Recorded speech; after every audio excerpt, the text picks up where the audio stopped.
constitutes a happy sex life? Whether you've been in your relationship for 30 days or 30 years, you may have concerns about your sex life together as a couple. Having a happy sex life has been linked to everything from better heart health to better relationship health. But what constitutes a happy sex life? Some people believe a good sex life is based on how often the two of you have sex. Others believe multiple or mutual orgasming is the key. In truth, none of these things are vital to a happy sex life. There's no magic number when it comes to quantity. What does matter is that each partner feels safe and comfortable, and they're having pleasurable sex. What's significant is a couple's ability to communicate with each other about the type of sex they want to have.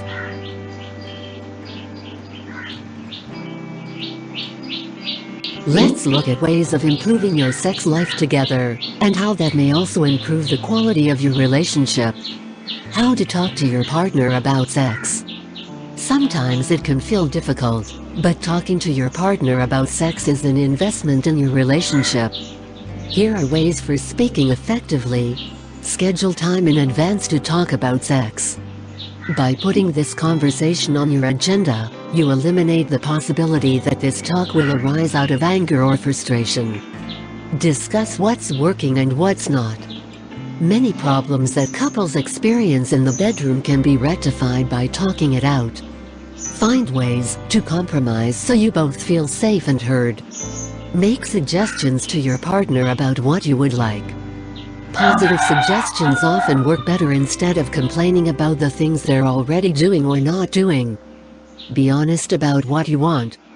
However, don't talk your partner into anything they're not comfortable trying. Also, don't allow your partner to do the same to you. Be open to each other's ideas. Be willing to compromise on them, too, so that both of you feel heard and get what you need. Be clear and honest. This will prevent less room for miscommunication. Don't make your partner have to read between the lines. If you want something but are uncomfortable verbalizing it, try writing it down instead. Happy sex tips. Improving your sex life takes work and planning. Contrary to popular belief, this doesn't cause the romance to be taken out of it. In fact, working on your sex life together as a couple can be a good way to put the romance back into your relationship. Don't hold on to anger. Anger is a normal part of life. Sometimes people even have angry sex. But unmanaged anger can squelch sexual desire, trust, and connectivity. It can be hard to feel tender, loving, or sexual towards someone you're angry at. If you're angry at your partner, find healthy ways to work out that emotion and to let it go. This may be as simple a fix as talking over situations as they arise that upset you. In some instances, this may require the support of a therapist or mediator. Explore your own body. Experimenting with masturbation can be a good way for you to learn about what you like and dislike sexually in a safe and comfortable way. Some couples also find that masturbating together is arousing and a beneficial way to learn about each other's bodies. Don't fake it. Sometimes it might feel easier to fake an orgasm or your desire instead of talking out why it didn't work for you this time.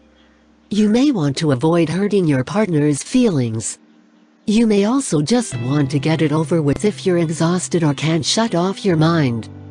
But this can be detrimental to both your intimacy and ability to improve on your sexual encounters together. Being honest about your sexual experience with your partner can make you feel vulnerable, exposed, or embarrassed. It is, however, a good way to get the conversation going about your sexual needs so they can be addressed and met. Don't skimp on foreplay. In movies, two people may eye each other across a crowded room and be ready for sex with nothing more than one hurried, albeit passionate, kiss. In real life, it rarely works that way. Foreplay is often an integral part of getting ready for other types of sex. The type of foreplay you engage in is also important. Help your partner learn where you like to be kissed and how you like to be touched. Talk about what arouses both of you. Provide plenty of it before moving on to next steps. Don't skimp on afterplay. The time you spend together after you have sex is important, too. If you immediately fall asleep or jump out of bed and away from your partner after having sex, you're losing out on an opportunity to get closer to each other and forge greater levels of intimacy. Talking, cuddling, or holding each other after sex is a way you validate your relationship and let your partner know they're important to you. This type of intimacy is important for your relationship and for each other's self-esteem. It also helps set the stage for better, more connected sex in the future. Get in sync about timing. No one's sex life remains static. In the early stages of your relationship, you may have sex several times a day or week. Later on, how often you have sex may lessen for many reasons, including the addition of children into your lives, stress, and scheduling.